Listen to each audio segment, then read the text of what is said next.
Hello, Rhonda Greenberry here, certified aromatherapist. I'm also a holistic nutrition student.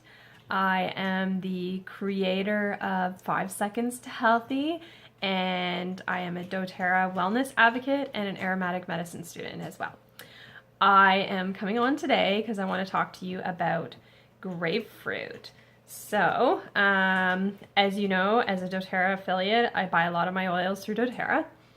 Not all of them though, because I'm a certified aromatherapist. The limited oils that doTERRA has, which is only about maybe 1/3 of the oils actually available in the essential oil world, is what they carry. So I have to figure out where to buy the other 2/3, right? So anyway, so we're going to talk about grapefruit today, okay? So grapefruit, interestingly enough, is considered a hybrid plant of, let me just see if I can figure out where I wrote this down. It's supposed to be a hybrid of an orange and a lemon. So, and that actually kind of makes sense, because if you ever smell grapefruit, it's kind of got that sweetness like an orange, but it's a little bit sour like a lemon. So it's kind of cool. It's probably a man-made species, but it's hard to know. The botanical name is called Citrus X paradisi. The X means that it's a crossbreed of something. So in the botanical name, we recognize it as a crossbreed, okay? Salvador Baragalia wrote a really awesome book, and he's actually rewritten his book into 2 volumes now, but I only have the complete guide to aromatherapy. So I'm going to read you a little bit about grapefruit from here.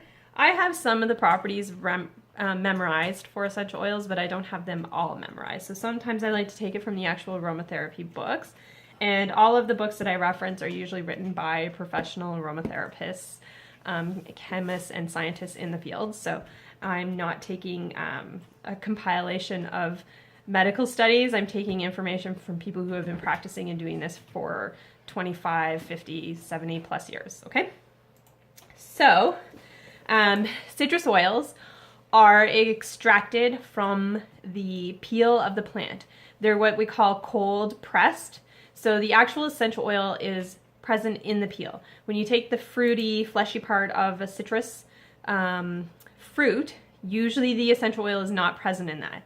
So when people talk about how, well, why don't I just eat the grapefruit instead of using the essential oil, you're not getting the same benefits, because the essential oil is generally not present in the fruity, fleshy part, or if it is so small that you're not getting the benefit of the actual essential oil, okay?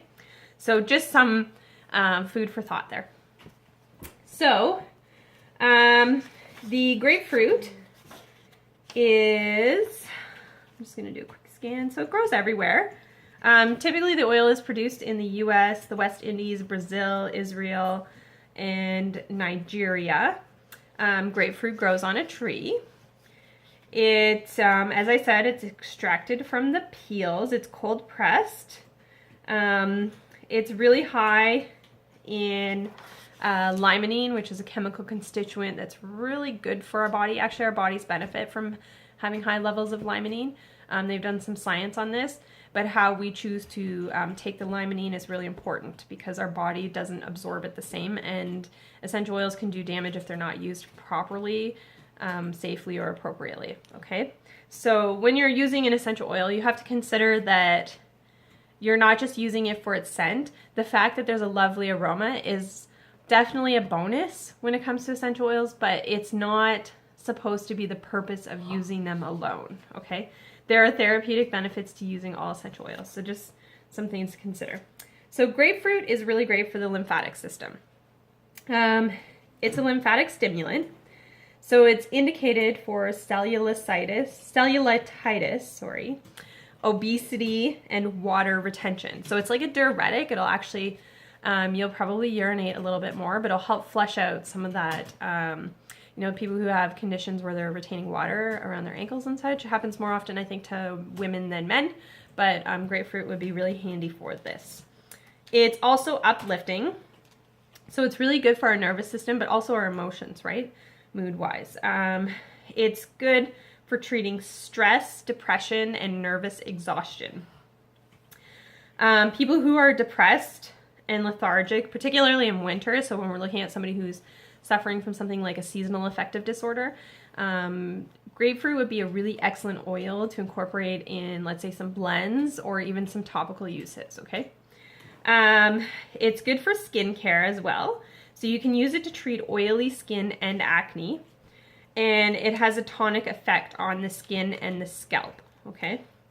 It is cooling, cleansing, and decongesting. So it's good for the liver. So if you have an overactive liver, you could always apply it there. Or if you have a sluggish lymphatic system, right? So when we know our lymphatic system is sluggish when we get sick a lot. People who have autoimmune issues, if you're retaining weight that you can't seem to get rid of, your lymphatic system might not be operating as best as it could be. So being able to approach that with a natural benefit therapeutic oil such as grapefruit would be really an excellent way to do that. Another way to do that would actually be an aroma massage.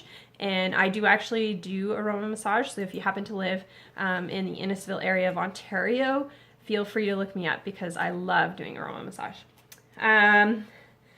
It's also, so grapefruit is also the oil about honoring our body. So it helps us with our self-esteem in that. I'm going to talk really fast because I think my battery is going to die in 45 seconds. So, with all that in mind, so that's grapefruit. Most of the citrus oils are phototoxic. So if you use them, don't go out in the sun for 12 hours. And it smells delicious.